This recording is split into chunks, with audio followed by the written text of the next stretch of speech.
প্রথম কন্যা সন্তান বাবার যে 4টি গুণ পায়: 1. গায়ের রং ও উচ্চতা। 2. বাবার মতো বুদ্ধিমত্তা। 3. বাবার মতো রাগ ও জেদের স্বভাব। 4. বাবার মতো মুখের আকৃতি। ঘুমের সময় শিশুর মাথা ঘেমে যায় যে কারণে? ঘুমের মধ্যে অধিকাংশ শিশুর মাথা ঘেমে যায় কারণ এই সময় শিশুর প্রচুর পরিমাণে গ্রোথ হরমোন রিলিজ হয় এবং ব্রেইনের ডেভেলপ হয়। এই প্রক্রিয়ার জন্য ব্রেনের রক্ত চলাচল অনেক বেড়ে যায়, আর এই কারণেই শিশুর মাথা ঘেমে যায়। বাচ্চা ঘুমিয়ে যাওয়ার পর এই ভুল করবেন না। শিশুদের ঘুমের আদর্শ সময় রাত 10টা থেকে 3টা পর্যন্ত। এ সময়ে শিশুর শরীরের বিভিন্ন অর্গান ডেভেলপ হয়, তাই এ সময় দুধ খাওয়ানোর জন্য শিশুকে জাগিয়ে তুলবেন না। এর ফলে শিশুর শারীরিক ও মানসিক বিকাশ ব্যাহত হয়। শিশুকে প্রতিদিন চুল আঁচড়ে দিলে কি হয় জেনে রাখুন। 1. মাথায় রক্ত সঞ্চালন বাড়ে। 2.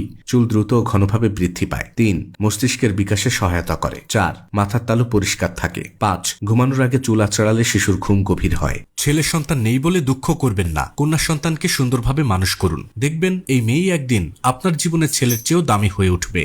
বাচ্চার আকিকা নিয়ে 6টি তথ্য জেনে রাখুন। 1. আকিকা সন্তান জন্মের 7ম দিনে দেওয়া উচিত। 2. পুত্রের জন্য 2টি, কন্যার জন্য 1টি পশু দিতে হয়। 3. পশু সুস্থ, ত্রুটিমুক্ত, নির্দিষ্ট বয়সের হতে হবে। 4. চুলের ওজন পরিমাণ রূপা সদকা করা মুস্তাহাব। 5. আকিকার উদ্দেশ্য সন্তানের কল্যাণ ও শকর করা। 6. আকিকা বড় হয়ে নিজেও করা যায়। বাচ্চার রোগ প্রতিরোধ ক্ষমতা বাড়িয়ে নিন 5টি উপায়। 1. বাচ্চাকে পর্যাপ্ত পরিমাণ ঘুমাতে দিন। 2. প্রতিদিনের খাদ্য তালিকায় মৌসুমী ফল ও শাকসবজি রাখুন। 3. দৈনিক পর্যাপ্ত পরিমাণ পানি পান করার অভ্যাস গড়ে তুলুন। 4. কোনো অ্যান্টিবায়োটিক ব্যবহার করবেন না। 5. প্রতিদিন দৌড়ঝাঁপ কিংবা খেলাধুলার সুযোগ রাখুন। শিশুকে শান্তভাবে বোঝানোর 4 উপকারিতা। 1.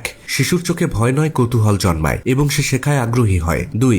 আদর ও প্রশংসা শিশুর মস্তিষ্কে গুডফিল হরমোন নিঃসৃত করে, যা শেখার ক্ষমতা বাড়ায়। 3. শিশুর আত্মনির্ভরতা গড়ে ওঠে। 4. ধৈর্য ও ভালোবাসা শিশুর কোমল মনে ইতিবাচক প্রভাব ফেলে। শিশুদের ঘুম বাড়াতে সবচেয়ে বেশি কার্যকর 8টি খাবার: 1. দুধ। 2. কলা। 3. চেরি। 4. আখরোট। 5. স্যালমন মাছ। 6. পালং শাক। 7. হোল গ্রেন রুটি ভাত। 8. কুমড়া বীজ। শিশুদের জন্য প্রথম 8 বছর কেন জরুরি? 8 বছরের মধ্যে প্রথম 5 বছরে শিশুদের ব্রেইনের 95 ভাগ সেল গঠন হয়, আর পরের 3 বছরে গঠন হয় ব্রেইনের বাকি 5 ভাগ সেল। তাই শিশু গবেষকরা বলছেন এই সময়টুকুতে বাচ্চার প্রতি সবচেয়ে বেশি কেয়ারফুল থাকা উচিত।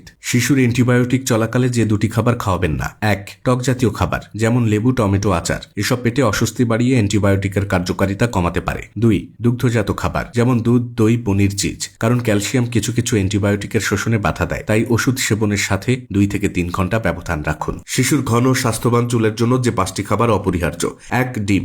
2. সালমন ও ইলিশ মাছ। 3. ডাল ও বাদাম। 4. সবুজ শাকসবজি যেমন পালং বা কলমি। 5. ভিটামিন সি যুক্ত ফল যেমন আপেল, কলা, কমলা। শিশুর পেট দীর্ঘ সময় ভরা থাকে যেসব খাবার খাওয়ালে: 1. ডিম। 2. রুটি। 3. আলু। 4. চিড়া। 5. আপেল। 6. মুরগির মাংস। 7. লাল চালের ভাত। যেসব নারীরা স্তন ক্যান্সারের ঝুঁকিতে বেশি থাকে: 1. যাদের বয়স 50 বছরের বেশি। 2. যেসব নারীরা হরমোন থেরাপি নেন। 3. যদি মা, বোন অথবা মেয়ের স্তন ক্যান্সার থাকে। 4. অস্বাভাবিক মোটা হলে। 5. অল্প বয়সে মাসিক হলে। 6. বেশি বয়সে প্রথম বাচ্চা নিলে। 8. বেশি বয়সে মেনোপজ হলে।